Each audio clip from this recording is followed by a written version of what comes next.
राम राम खमा गणी। नमस्कार साथियों, द्रोणाचार्य दीक्षा के ऑनलाइन प्लेटफॉर्म पर आपका स्वागत है। जैसा कि आपको पता ही है, हम राजस्थान की ज्योग्राफी, राजस्थान का भूगोल पढ़ रहे हैं, जिसमें से हमने 3 क्लासें पहले पढ़ ली हैं और अच्छे से आपको उसको देखा भी है। आज हम मरुस्थलीय प्रदेश की दूसरी क्लास लेके आए। जो कल वाली क्लास थी मरुस्थलीय प्रदेश की, वो पहली थी। आज दूसरी क्लास लेके आ रहे हैं और ये भौतिक प्रदेश की तीसरी सेशन है और बहुत विस्तृत, बहुत महत्वपूर्ण क्लास है। तो आप लगातार इसको देखिए। इसके जो PDF है वो भी आपको टेलीग्राम पर समय पर मिल ही जाती है, तो वहाँ से भी आप वापस देख सकते, रिवाइज कर सकते हैं। और ये क्लासें है जो वाहन चालक की बड़ी महत्वपूर्ण रहने वाली हैं। ज्योग्राफिकल और इतिहास और कला संस्कृति के हम पूरा जो वाहन चालक का पूरा सिलेबस है वो अर्जुन बैच के आधार पर पूरा करवाएंगे। अर्जुन आपने नाम सुना ही होगा। अर्जुन बैच इसलिए इसका नाम रखा है कि अर्जुन को जिस प्रकार मछली की आंख दिखाई दे रही थी, उसी प्रकार हमें सिर्फ वाहन चालक की भर्ती पर फोकस करना और वाहन चालक की हमें एक सीट फिक्स करनी है, इसलिए वहाँ पर सीधा फोकस है। इसलिए हमारा भी ध्येय है, हमारा टीम का ध्येय है कि हम भी अर्जुन की तरह वाहन चालक भर्ती पर पूरा फोकस करके ज़्यादा से ज़्यादा व्यक्ति अभ्यर्थियों को फ़ायदा मिल सके। इसलिए हम ये पूरा का पूरा सेशन, पूरा का पूरा सिलेबस आपके सामने लेके आएंगे। बिना विलंब हम अब शुरू कर रहे हैं मरुस्थलीय प्रदेश की दूसरी क्लास, जिसमें हमने पिछली क्लास में देखा था कि जो मरुस्थलीय प्रदेश है वो मरुस्थलीय प्रदेश 2 भागों में बांटा गए थे, एक शुष्क प्रदेश और एक अर्धशुष्क प्रदेश। तो शुष्क प्रदेश में कल हमने पूरी चर्चा कर ली थी, आप जाकर वो वीडियो भी देख सकते हैं। और आज हम बात करते हैं कौन सा, अर्धशुष्क प्रदेश के बारे में। तो ये मरुस्थल का दूसरा भाग है मरुस्थलीय प्रदेश का, अर्धशुष्क मरुस्थलीय प्रदेश। इसमें कल हमने बात की, उसमें 5 जिले आते थे और इसमें टोटल कितने जिले आते हैं? 11 जिले आते हैं। तो मरुस्थलीय प्रदेश में टोटली 16 जिले आते हैं। मरुस्थलीय प्रदेश में 16 जिले आते हैं, लेकिन शुष्क मरुस्थलीय प्रदेश में 5 जिले मुख्यतः और अर्धशुष्क मरुस्थलीय प्रदेश में 11 जिले आ रहे। कोई डाउट है? नहीं होना चाहिए। कौन कौन से जिले? श्रीगंगानगर, हनुमानगढ़, चूरू, झुंझुनू, सीकर, जालोर, नागौर, कुचामन, डीडवाना कुचामन है ना, डीडवाना, कुचामन, ब्यावर, जोधपुर और पाली वाले क्षेत्र है वो किस में आते हैं? अर्धशुष्क मरुस्थलीय प्रदेश में आते हैं। ठीक है। या अर्धशुष्क मरुस्थलीय प्रदेश में वर्षा है वो 25 से 50 सेंटीमीटर तक, अगर mm में बात करें तो 250 से लेकर 500 mm तक यहाँ पर बारिश होती है। हमने जो पिछली क्लास में देखा था, यानी शुष्क मरुस्थल में देखा था, वहाँ 0 से लेकर 25 सेंटीमीटर तक बारिश होती थी। अर्धशुष्क में आते ही बारिश बढ़ गई, यानी बारिश का क्रम बढ़ गया और वहाँ पर जलवायु देखी तो शुष्क जलवायु थी और यहाँ पर जलवायु कैसी है? अर्धशुष्क जलवायु। आगे बात समझ में, ये 2 चीज़ आपको समझनी है कि अर्धशुष्क मरुस्थलीय प्रदेश में 11 जिले आते हैं और यहाँ पर वर्षा है वो 25 से 50 सेंटीमीटर तक, यानी 250 से 500 mm तक बारिश होती है।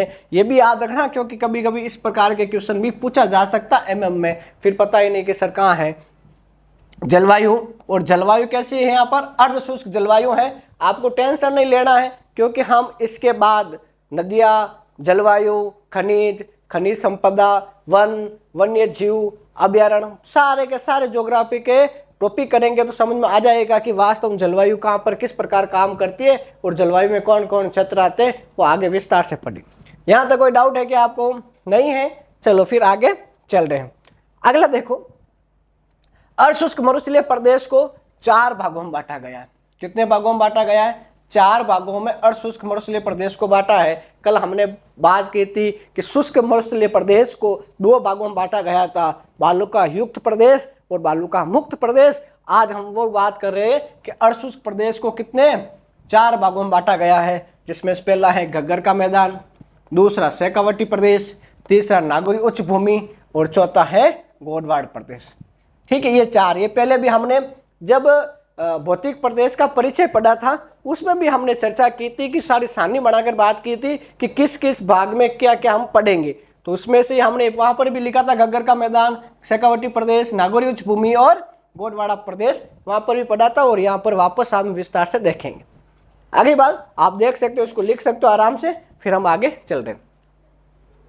ठीक है, ठीक है, समझ में आ रहा होगा। बहुत आराम से 0 लेवल से हम शुरू कर रहे हैं। देखो सबसे पहले बात करें, इधर जो चित्र देख रहे हो ये है घग्गर का मैदान।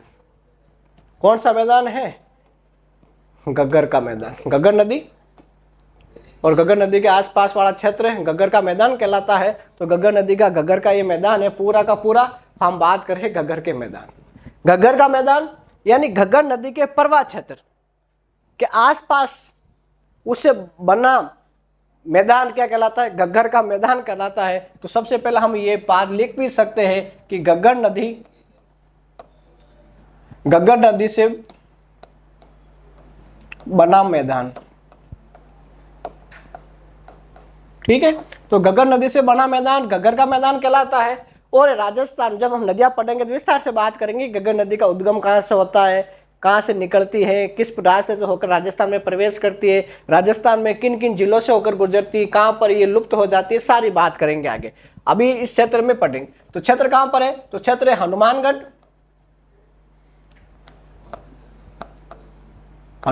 और श्रीगंगानगर। बिल्कुल ये ध्यान रखना आपको, श्रीगंगानगर और हनुमानगढ़ क्षेत्र में घग्गर का मैदान है। यह मैदान कभी मरुस्थल हुआ करता था। श्रीगंगानगर और हनुमानगढ़ कभी मरुस्थल हुआ करता था, लेकिन गंग नहर और इंदिरा गांधी नहर के बाद यह अर्ध शुष्क मरुस्थलीय में बदल गया, आधा मरुस्थल हो गया। बाकी वाले भाग में सिंचाई वाली व्यवस्था इतनी हो गई कि यह मरुस्थल बहुत कम रह गया। ठीक है, आगे बात समझिए।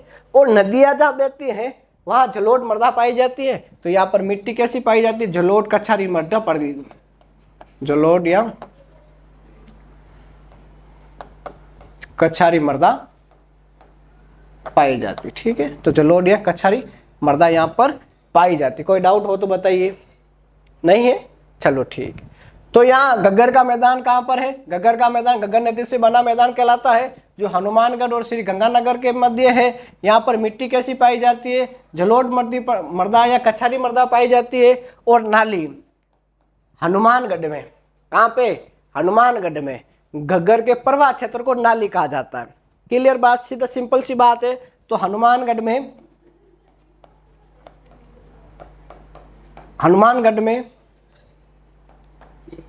घग्गर नदी के प्रवाह क्षेत्र को स्थानीय भाषा में नाली कहा गया। बस सिंपल सी बात, याद करना, टेंशन लेना ही नहीं।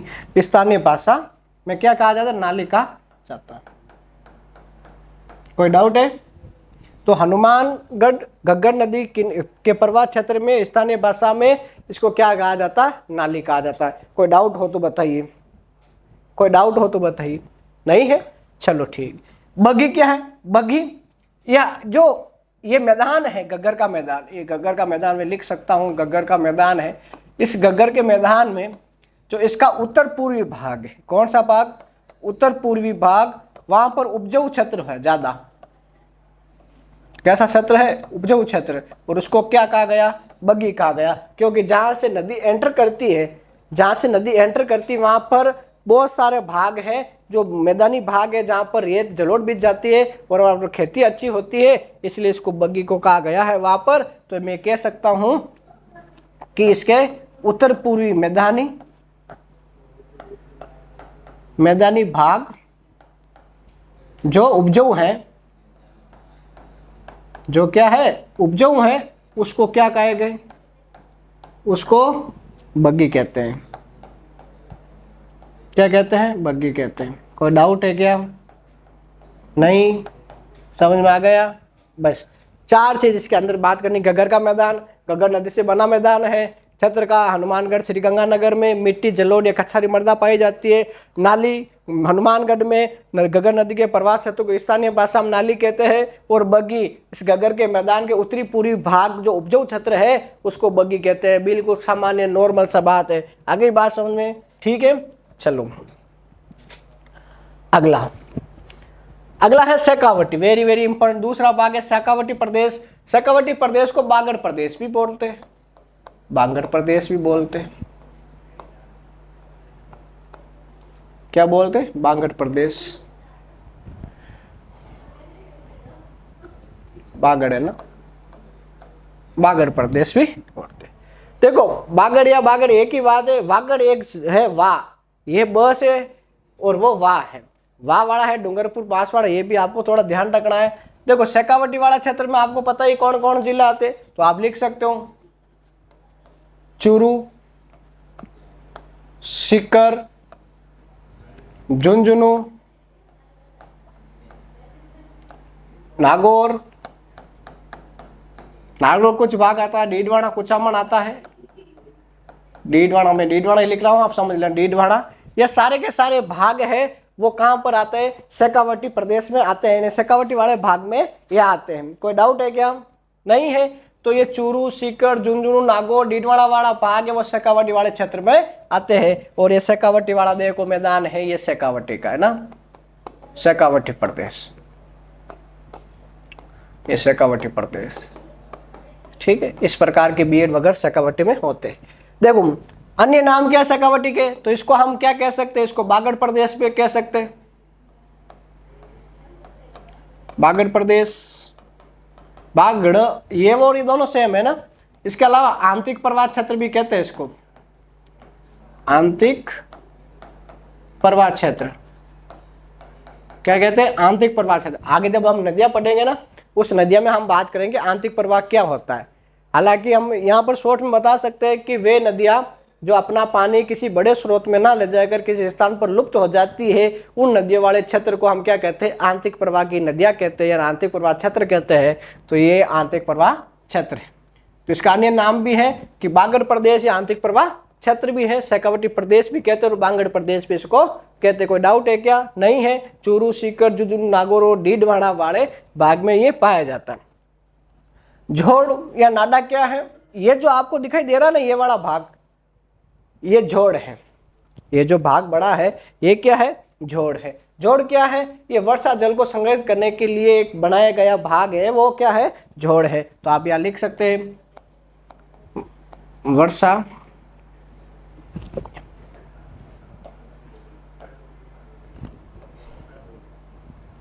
यहाँ लिख दो आप बारिश के पानी को संग्रहित करने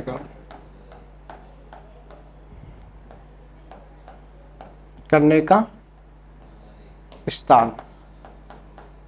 ठीक है, तो बारिश के पानी को संग्रहित करने के साथ जोड़ या नाडा कहलाता है। नाडा और जोड़ आप जानते हो, वो इस प्रकार की जो आकृति बनाई जाती है, जोड़, ये जोड़ की आकृति है ना ये। कोई डाउट है क्या? नहीं, समझ में आ गया। शेखावटी में एक बीड़ भी होता है। बीड़ क्या है? घास के मैदान। क्या है? घास के मैदान, जिसको हम क्या कहते हैं? बीड़ कहते हैं। घास के मैदान है। और ये घास के मैदान सार्वजनिक होते हैं। कैसे होते हैं? सार्वजनिक पशु चारागाह, पशु चारागाह। तो सार्वजनिक पशु चारागाह या घास के मैदान तो शेखावटी में है, उनको क्या कहते हैं? बीहड़ कहते हैं। क्या कहते हैं? बीहड़ कहते हैं। एक होता है बीहड़, एक होता है बीड़ और एक होता है बीहड़। ये बीहड़ होता है नदियों के कटाव से बने जो भाग होता है, जिसको अवनलिका अपर्दन करते हैं, मिट्टी का कटाव हो जाता है, उसको बीहड़ कहते हैं। और चंबल बेसिन में सर्वाधिक है। जब नदियां पढ़ेंगे तो उसको विस्तार से पढ़ेंगे, लेकिन आप यहाँ पर ये दोनों आएंगे इसलिए साथ में बता देते हैं कि ये है नदी, नदियों के कटाव वाले क्षेत्र, नदियों के कटाव वाले क्षेत्र है। ठीक है, जैसे अवनलिका अपर्दन कह सकते हैं इसको, अवनलिका अपर्दन। आगे पढ़ेंगे इसको, जब ये अवनलिका अपर्दन मिट्टी पढ़ेंगे ना, उस मिट्टियों में पढ़ेंगे अवनलिका अपर्दन, ढीले अपर्दन, परत अपर्दन, सारे अपर्दन आगे पढ़ेंगे। ये तोरावटी यहाँ पर दे रखा है, तो शेखावटी प्रदेश को तोरावटी प्रदेश भी कहते हैं, क्योंकि यहाँ पर कांतली नदी बहती है और कांतली नदी के प्रवाह क्षेत्र को तोरावटी कहते हैं। इसीलिए शेखावटी प्रदेश को भी तोरावटी प्रदेश कहा जाता है। तो कांतली नदी के प्रवाह क्षेत्र के कारण, कांतली नदी के प्रवाह क्षेत्र के कारण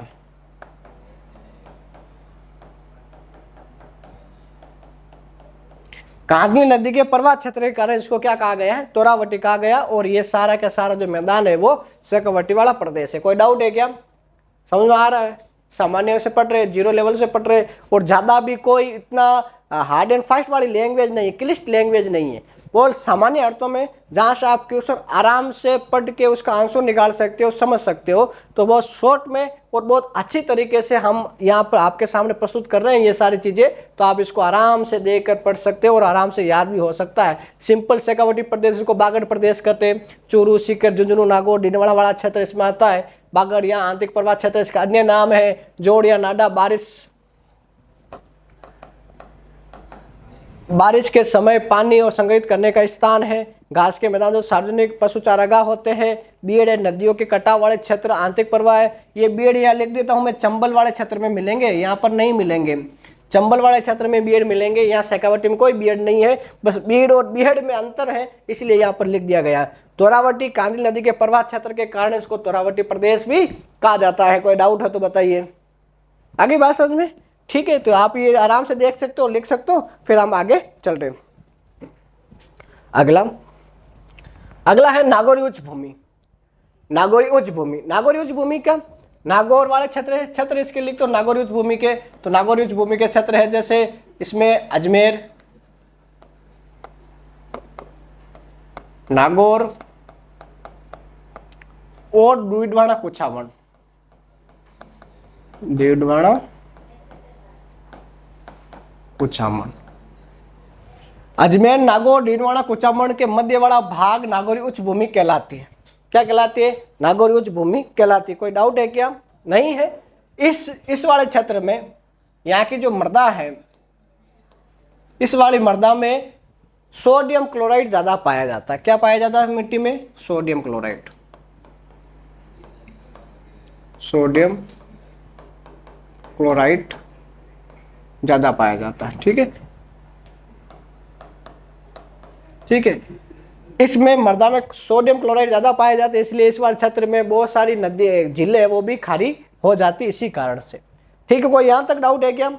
नहीं है। इसलिए यहाँ पर जो सारी जो जितनी भी जिले हैं वो भी यहाँ पर खारापन यहाँ पर ज्यादा है। जैसे सांबर झील है, खारी झील है, कुचामन झील है, डीडवाना झील है, या आप आगे जब पढ़ेंगे नदिया झील है तो उसमें विस्तार से और भी बात करेंगे। तो अभी यहाँ पर इतना ही पढ़ना है कि मृदा में सोडियम क्लोराइड ज्यादा पाया जाता है। किस वाले क्षेत्र में? नागौरी उच्च भूमि में। क्षेत्र कौन कौन सा? अजमेर, नागौर, डीडवाना वाला क्षेत्र। वेरी वेरी वेरी इंपॉर्टेंट है कुबड़ पट्टी का। यह यहां से क्वेश्चन बनता है पूरा पूरे में से। यहां से कुबड़ पट्टी क्या है? कुबड़ पट्टी को हम बाका पट्टी भी बोलते हैं। बाका पट्टी, इसको होच बेल्ट भी बोलते हैं। होच बेल्ट, होच बेल्ट, बाका पट्टी या कुबड़ पट्टी बोला जाता है। क्या है ये? ये है अजमेर से लेकर नागौर के मध्य, अजमेर और नागौर के मध्य, यानी अजमेर और नागौर के मध्य कुबड़ पट्टी पाई जाती है। वो कुबड़ पट्टी में क्या है? भूमिगत जल में फ्लोराइड ज्यादा पाया जाता है। जैसे एक बीमारी होती है जिसका नाम है फ्लोरोसिस। उस बीमारी के कारण व्यक्तियों के दांत पीले हो जाते हैं, हड्डियां टेढ़ी हो जाती है, पीठ में कुबड़ पड़ जाती है, इसलिए उसको कुबड़ पट्टी कहना शुरू कर दिया। तो आगे बात समझे, सिंपल सी बात है। तो यहां पर लिख सकते हैं हम भूमिगत जल में फ्लोराइड ज्यादा होने के कारण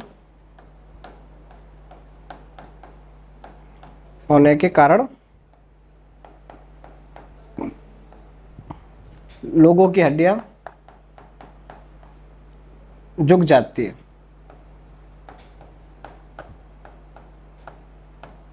हड्डियां झुक जाती है।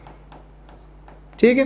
अब व्यक्ति जिस पेट की हड्डी है, रीढ़ की हड्डी है, वो आगे झुक जाए, वो कुबड़े हो जाते हैं, कुबड़ की हो जाती है, इसलिए इसको कुबड़ पट्टी, बाका पट्टी या होच बेल्ट भी कहा जाता है। ये अजमेर और नागौर के मध्य है। भूमिगत जल में फ्लोराइड की मात्रा ज़्यादा होने से इसमें एक बीमारी होती है फ्लोरोसिस, जैसे दांत पीले होना, हड्डियाँ को टेढ़ा होना, या फिर पीठ की जो पीठ है नीचे की ओर झुक जाती है, इसी कारण इसको कहा जाता है। और ये कुबड़, ये इंपॉर्टेंट आपको ध्यान रखना है। कुबड़ पट्टी का मुख्य जायल और पुष्कर के मध्य बहुत ज़्यादा प्रभाव इसका है। ठीक है, जायल नागौर का भाग है, पुष्कर अजमेर का भाग, इसके मध्य सर्वाधिक ये भाग है। बाकी कुबड़ पट्टी, जिसको बाका पट्टी, होच बेल्ट भी कहा जाता है। ये पिछली बार एक सवाल ये पूछा था, होच बेल्ट क्या है, होच बेल्ट कहाँ पर पाया जाता है, लेकिन लोगों ने ये नाम सुना ही नहीं, तो इसका आंसर भी वो नहीं कर पाए। आगे बात समझ में, और आगे क्या, इसी नागौरी उच्च भूमि में आपको पता है, नागौरी उच्च भूमि में मकराना एक क्षेत्र है जहाँ सफेद संगमरमर के लिए प्रसिद्ध है। सफेद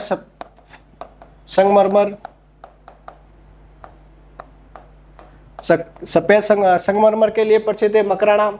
इसके अलावा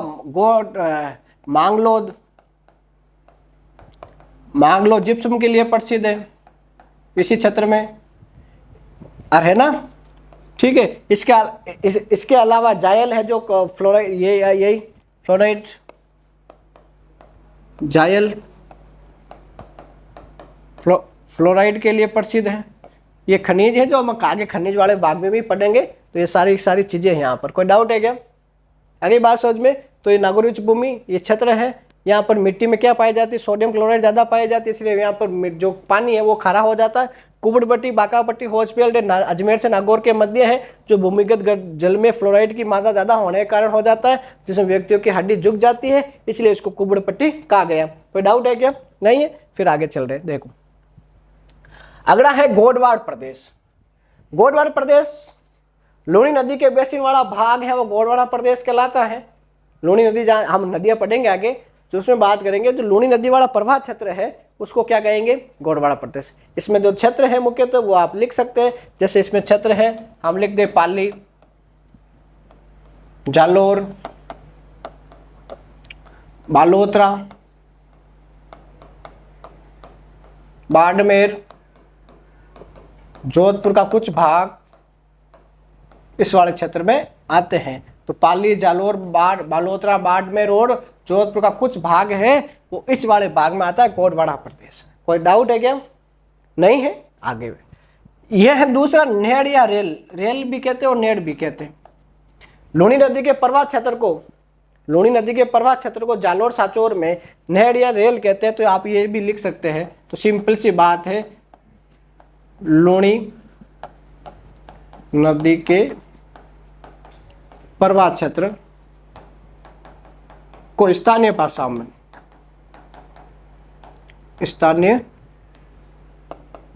में क्या कहते हैं? स्थानीय भाषा में नेड़ या रेल कहते हैं। कोई डाउट है क्या? आगे बात समझ में। तो गोडवाड़ प्रदेश, पाली, जालोर, बालोतरा, बाड़मेर, जोधपुर वाले भाग में, यहाँ पर इंपॉर्टेंट बात यार, नेड़ या रेल लूनी नदी के प्रवाह क्षेत्र को स्थानीय भाषा में ये इनको ही कहा जाता है। इसके अलावा यहाँ पर पहाड़ियाँ है, वो 56 की पहाड़ियाँ, 56 की पहाड़ियाँ, नाकोड़ा पर्वत नाम सुना होगा, बालोतरा में है, 56 की पहाड़ियाँ है। इसके हल्देश्वर महादेव जी का मंदिर सुना होगा, जिसको राजस्थान का लघु माउंट आबू कहा जाता है। पिपलेश्वर महादेव, वो भी यहाँ पर इसी पहाड़ियों के अंतर्गत आता है। ये किसके अंतर्गत आते हैं? गोडवाड़ा प्रदेश के अंदर है। गोडवाड़ा प्रदेश में आपको पता है जवई बांध भी आते हैं। जवई बांध, पाली सुमेरपुर में इस वाले जवई बांध बना है, वो भी इसी वाले क्षेत्र में आते हैं। ये तो हम क्या अभी थोड़ा कम भी इसमें कम पढ़ रहे, क्योंकि आगे सारी चीज आने वाली है वापस, सारी की सारी चीजें आप आगे विस्तार से पढ़ेंगे, इसलिए इस वाले भाग में हम थोड़ा कम पढ़ रहे हैं। ठीक है, चलो आगे चल रहे, समझ में आ गए। अगला है मरुस्थलीय शब्दावली। वेरी वेरी इंपॉर्टेंट है मरुस्थलीय शब्दावली। देखो मरुस्थलीय में अब ये टॉपिक है, 2 भाग हुए। अब इसमें जो मरुस्थल के भाग है इसमें क्या क्या शब्दावली आ सकती है, हम उसके अंदर बात करते हैं। देखो सबसे पहले नाम सुना होगा लाठी सीरीज का। क्या नाम सुना होगा? लाठी सीरीज का। लाठी सीरीज, इसके अंदर थोड़े से हम बात ही करते थे। देखो ये प्राचीन भारत की परंपरा संस्कृति को दर्शाने का काम भी कर सकता है। आज से हजारों करोड़ों वर्ष पहले आपको पता है कि जब ऋग्वेद था, ऋग्वेद में भी सरस्वती नदी का उद्गम मिलता है, उल्लेख मिलता है। ये राठी सीरीज है जैसलमेर में, जहां दूर दूर तक पानी नहीं है। एक विशेष 83 किलोमीटर के एरिया में पानी ही पानी है। और वैज्ञानिकों ने अनुमान लगाया कि ये जो प्राचीन सरस्वती नदी बहती थी वो आज जमीन के नीचे बह रही है, इसलिए यहाँ इस क्षेत्र में क्या है, पानी है। तो ये इंपॉर्टेंट बात है, आपको याद भी करनी है। तो राठी सीरीज ये पोखरण का जैसलमेर में, पोखरण से मोहनगढ़, मोहनगढ़ कहाँ पर है, ये भी मोहनगढ़ के 80 किलोमीटर, कितने किलोमीटर, 80 किलोमीटर क्षेत्र में, 80 किलोमीटर क्षेत्र में भूगर्भीय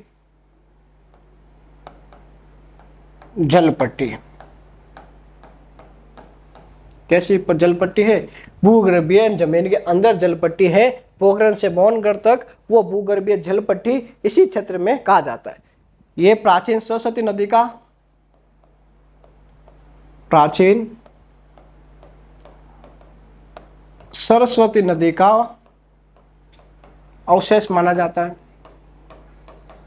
लेकिन अब देख लो, पानी जहाँ पर भगवान इच्छा करते हैं वही चले जाते हैं। वो आपने कहावत सुनी होगी कि मार सके ना कोई, जाको राके साइया मार सके ना कोई। पूरे समुद्र में पानी नहीं, पूरे रेगिस्तान में पानी नहीं है, लेकिन 80 किलोमीटर में पानी हो गया। ठीक है, तो ये वाला क्षेत्र में है राठी सीरीज। कहाँ पर, पोखरण से मोहनगढ़, तो 80 किलोमीटर भूगर्भीय क्षेत्र में है। या प्राचीन सरस्वती नदी का भी क्षेत्र पड़ता है। ठीक है, इसी क्षेत्र में, किस क्षेत्र में जहाँ पानी है, तो इसी क्षेत्र में काजरी एक संस्था है जोधपुर में, जिसकी स्थापना 1959 में हुई थी।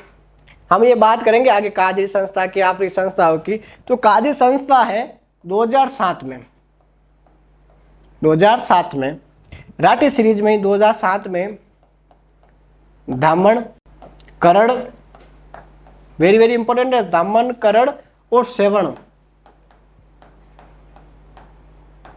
घास उत्पन्न की थी। यानी यहाँ पर उगाने का काम किया था, उत्पन्न की थी। किसने की थी, काजरी संस्थान। कब की, 2007 में धामण, करड़ और सेवण।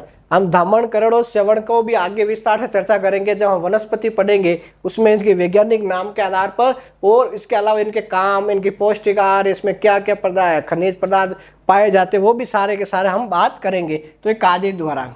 इसके अलावा दूसरी चीज है, एक है चंदन नलकूप। चंदन नलकूप एक ऐसा है, जैसलमेर का चंदन गांव है, जहां पर भूमि के कुछ ही मीटर अंदर मीठा जल पानी, मीठा पानी है। और वो पानी है, वो कहा गया कि वो 2.5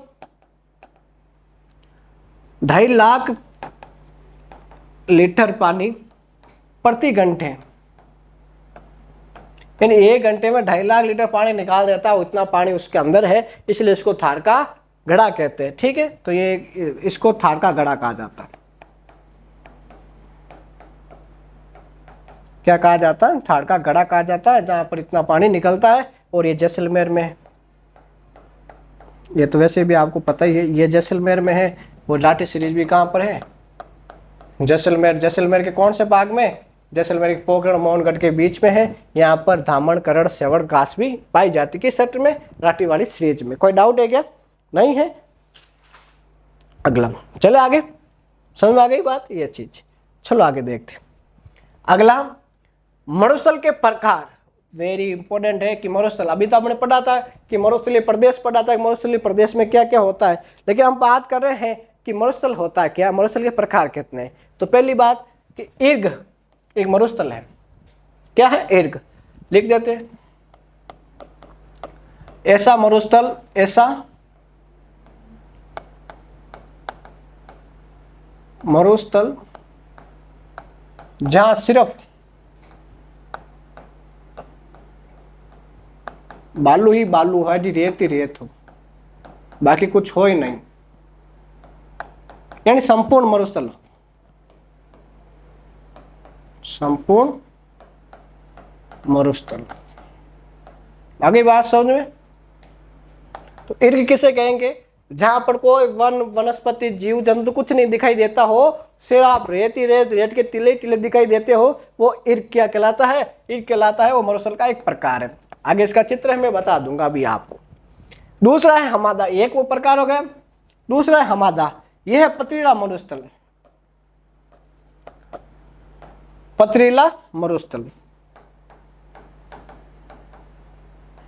क्या है? पथरीला मरुस्थल। पथरीला मरुस्थल का मतलब हुआ कि जहां पर रेगिस्तान में चट्टानें होती है, और वहां रेगिस्तान में है लेकिन वहां पर क्या है? चट्टानें पाई जाती है, उसको पथरीला मरुस्थल कहते हैं।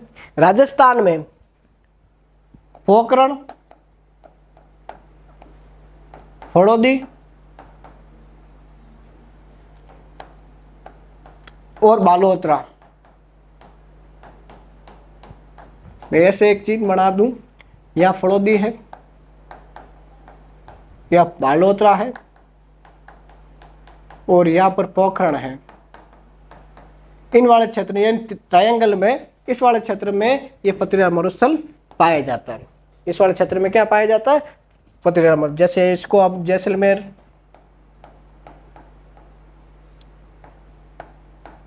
बाड़मेर और फड़ौदी वाले क्षेत्र में ये पाया जाता है। कोई डाउट है क्या? नहीं है। तो जैसलमेर, बाड़मेर, फड़ौदी वाले क्षेत्र में पथरीला मरुस्थल पाया जाता है, जिसको क्या कहते हैं? हमादा कहते हैं। क्या कहते हैं? हमादा कहते हैं। ठीक है, समझ में आ गई बात? इसके चित्र देख के तो और ज्यादा समझ में आ जाएगा। देखो ये चित्र इसका है, ये चित्र देखो, ये वाला भाग है हमादा। क्या है? हमादा। अब ये यहाँ पर देखो, यहाँ रेगिस्तान तो है लेकिन ये पत्र वाले भाग भी है बहुत सारे, देखो। लेकिन ये चट्टाने हैं, चट्टानों में मरुस्थल है, इसलिए इसको हमादा कहते हैं। इर्ग, ये इर्ग है जो देखो, इर्ग यहाँ पर आप जहां पर नजर जाएगी सिर्फ रेत ही रेत दिखाई देगी, बालू ही बालू दिखाई देगी, ये इर्ग है। कोई आगे बात समझ में? और आगे क्या? ठीक है, आगे चले फिर। चलो अगला क्या देखो, दोहरे, दरियन, इंसबर्ग। अब ये दोहरे हैं, ये रेत के टीले हैं, ये रेगिस्तान है, जैसलमेर, बाड़मेर का जो दृश्य है आपके सामने है, और ये सारे के सारे यहाँ पर बात करते हैं। देखो दोहरे क्या होते हैं? रेत के टीले, सर यह तुम्हारी ध्यान है, रेत के टीले, लेकिन साहित्य भाषा में, साहित्य भाषा में इनको कहते हैं। साहित्य भाषा मतलब कोई गीत लिखता हो, कोई कविता लिखता हो, या लिखने का काम करता हो, गीत गाने में काम करता हो, उस साहित्य में क्या है? रेत के टीले नहीं लिखते और रेत के टीले की जगह एक शब्द यूज करते हैं, उसको दोहरे कहते हैं। इसलिए साहित्य भाषा में इसको क्या कहते हैं? दोहरे कहते हैं। क्या कहते हैं? दोहरे कहते हैं। कोई डाउट है क्या? नहीं। दरियन क्या फिर? दरियन रेत के टीले ही होते हैं, जैसलमेर के लोग इनको दरियन कहते हैं। बस सीधी सी बात, रेत के टीले क्या हो गए भाई?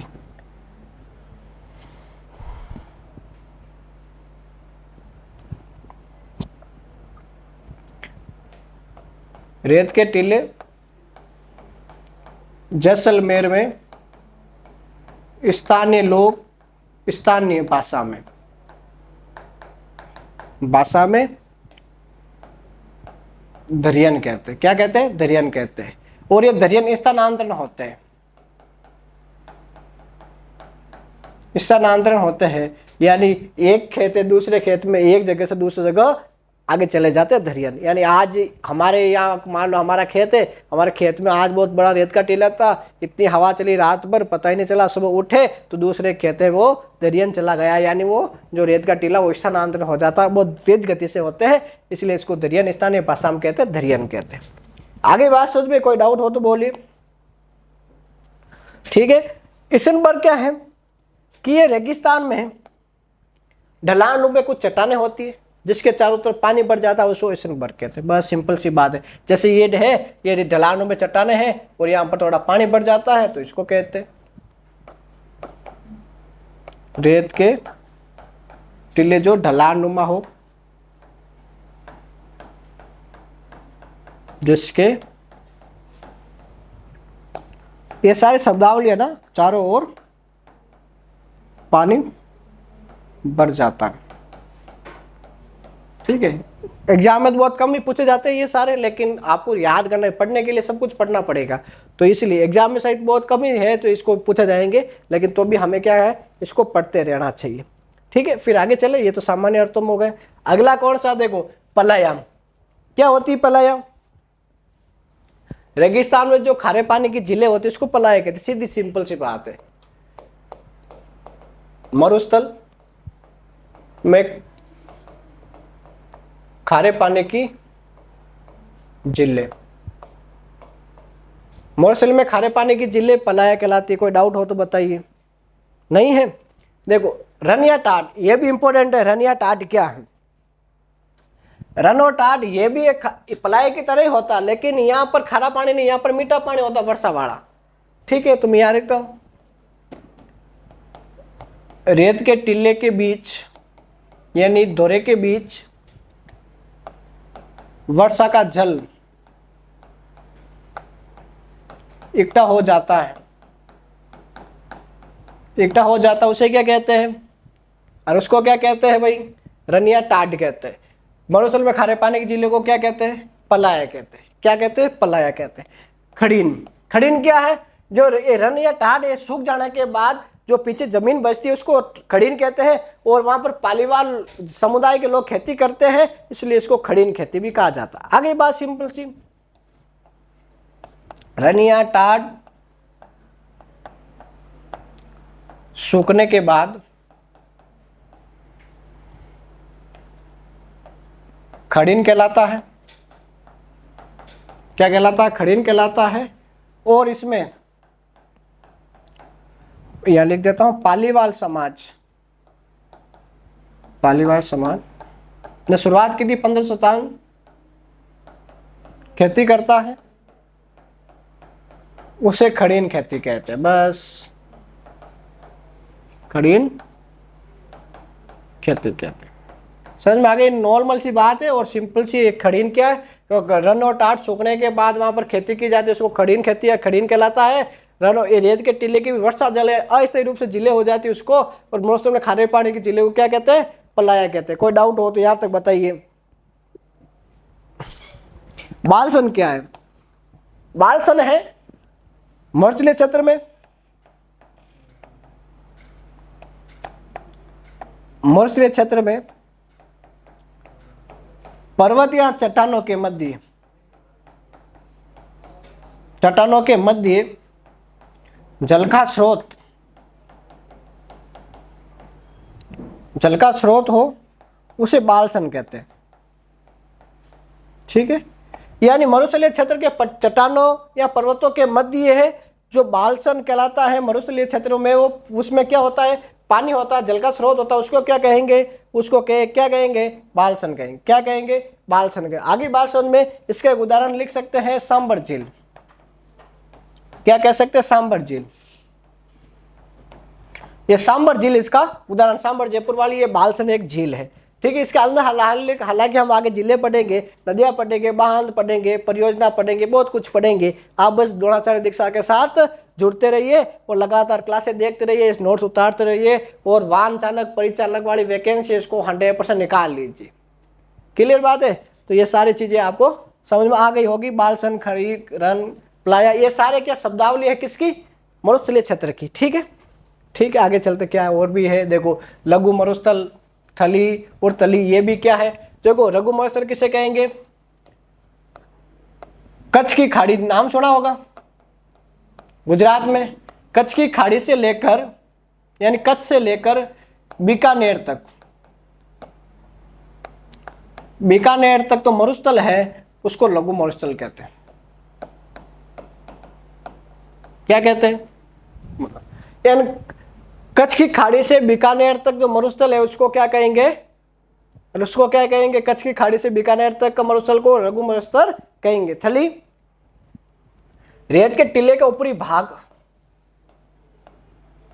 रेत के टीले का ऊपरी भाग उसको कहेंगे थली, और रेत के नीचे, रेत के टीले के नीचे वाला भाग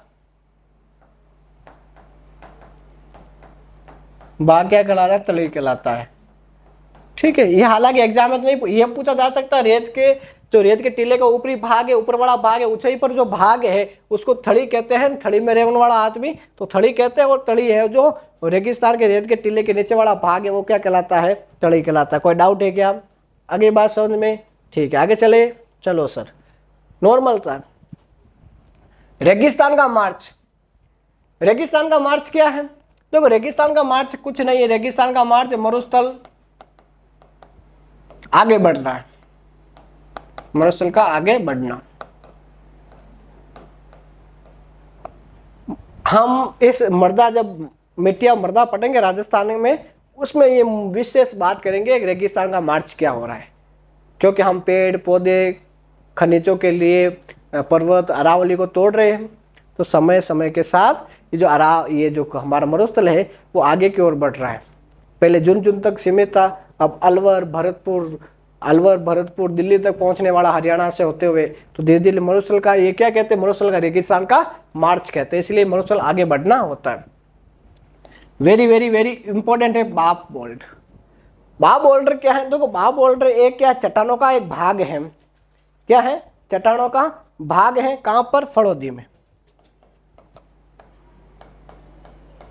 फड़ौदी में एक जगह है बाप, ठीक है, गांव का नाम है, इस शहर का नाम कह सकते हैं बाप।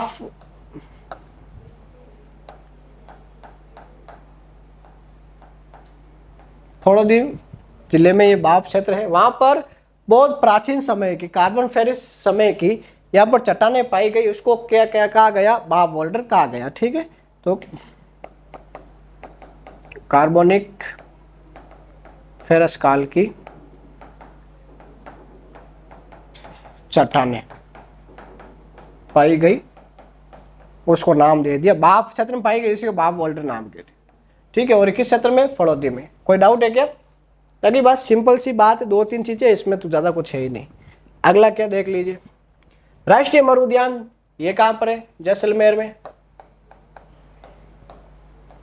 राष्ट्रीय मरु उद्यान जैसलमेर में राजस्थान का सबसे बड़ा क्षेत्रफल की दृष्टि से अभ्यारण्य है। हम बात करेंगे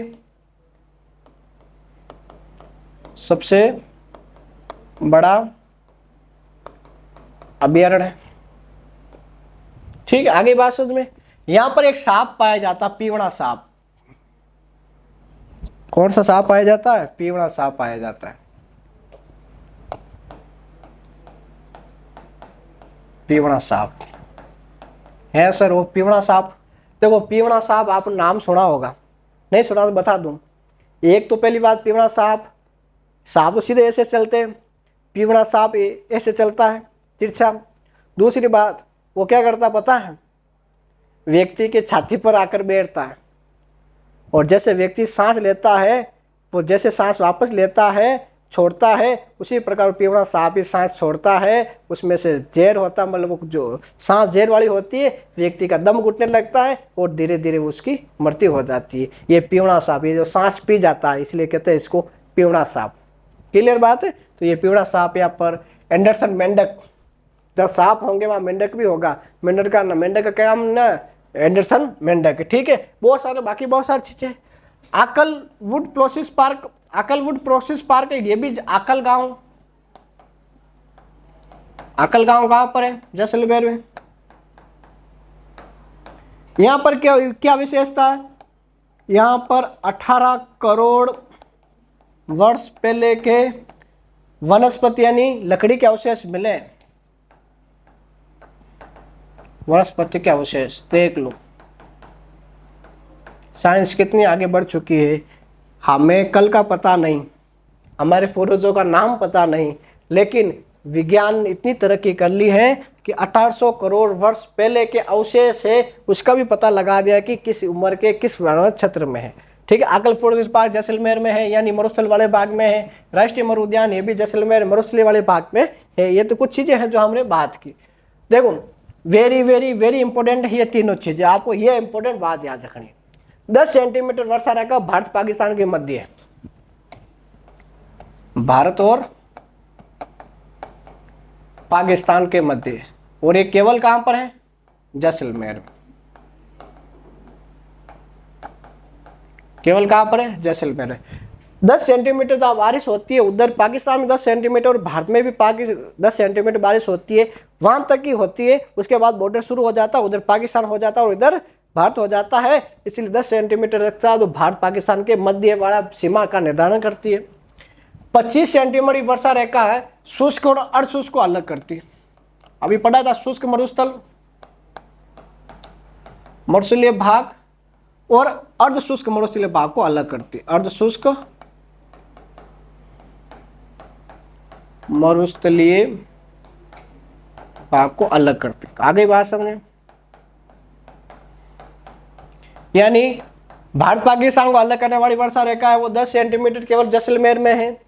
25 सेंटीमीटर वर्षा रेखा जो शुष्क मरुस्थल और अर्धशुष्क मरुस्थल को अलग करती है, और 50 सेंटीमीटर वर्षा रेखा मरुस्थल और अरावली को अलग करती है। मरुस्थल वो अरावली को अलग करती है। इसके अलावा 50 सेंटीमीटर वर्षा रेखा राजस्थान को बराबर 2 टुकड़ों में बांटती है। 50 सेंटीमीटर राजस्थान के बराबर 2 भागों में बांटती है। आगे बात समझ में, तो ये भी आपको ध्यान रखना, 10 सेंटीमीटर वर्षा रेखा भारत पाकिस्तान के मध्य सीमा बनाती है। ठीक है। 25 सेंटीमीटर वर्षा रेखा शुष्क मरुस्थल अर्धशुष्क मरुस्थल को भाग को अलग करती है, और 50 सेंटीमीटर वर्षा रेखा है वो मरुस्थल और अरावली के अलग करती है, और राजस्थान के 2 बराबर भागों में भी बांटती है। कौन सा है? 50 सेंटीमीटर वर्षा रेखा। कोई डाउट है क्या? नहीं है? फिर आगे देख लो। आगे क्या है देखो, अब इसके कुछ फैक्ट है जो मरुस्थल के है। विश्व का सबसे घना आबादी वाला मरुस्थल कौन सा है? थारका मरुस्थल है। सबसे युवा मरुस्थल कौन सा है? थारका मरुस्थल है, जो भारत में है। सर्वाधिक जैव विविधता वाला मरुस्थल कौन सा है? थारका मरुस्थल है। सर्वाधिक जनसंख्या घनत्व वाला मरुस्थल कौन सा है? थारका मरुस्थल है। सर्वाधिक पशु घनत्व कहाँ पर है? तो थारका मरुस्थल में है। सर्वाधिक खनिज वाला कौन सा है? तो थारका मरुस्थल है। सर्वाधिक वनस्पति वाला मरुस्थल कहाँ पर? दुनिया में, पूरी दुनिया की बात कर रहे हैं। सर्वाधिक वनस्पति वाला कौन सा है? तो थारका मरुस्थल है। सर्वाधिक वर्षा वाला मरुस्थल कौन सा है? थारका मरुस्थल है। भारतीय मरुस्थल भारतीय मानसून को भी आकर्षित करता है निम्न दाब के द्वारा। हम जब जलवायु पढ़ेंगे, मानसून पढ़ेंगे, तो उसमें विस्तार चर्चा करेंगे कि निम्न वायुदाब और उच्च वायुदाब क्या होता है और किस प्रकार मानसून आकर्षित होता है और किस प्रकार उसकी गति होती है जब परासरण का नियम लगता है उसमें। ठीक है, तो ये आपको वेरी इंपॉर्टेंट बात रखना है कि जो भारतीय मरुस्थल है वो भारतीय मानसून को भी आकर्षित करता है। इसी कारण से हमें आपको पता है कि राजस्थान में बारिश है वो अरब सागरीय और बंगाल की खाड़ी दोनों से होती है। इसका आगे विस्तार से चर्चा करेंगे मानसून के बारे में। ठीक है, बस इतना ही है। तो आज के लिए ये टॉपिक था जो राजस्थान के मरुस्थलीय प्रदेश के बारे में था, जो 2 क्लास में हमने चर्चा की। अगली क्लास हम जो कल लेंगे उसमें अरावली के अंदर बात करेंगे। तब तक पढ़ते रहिए, हंसते रहिए और खुश रहिए। बहुत बहुत धन्यवाद।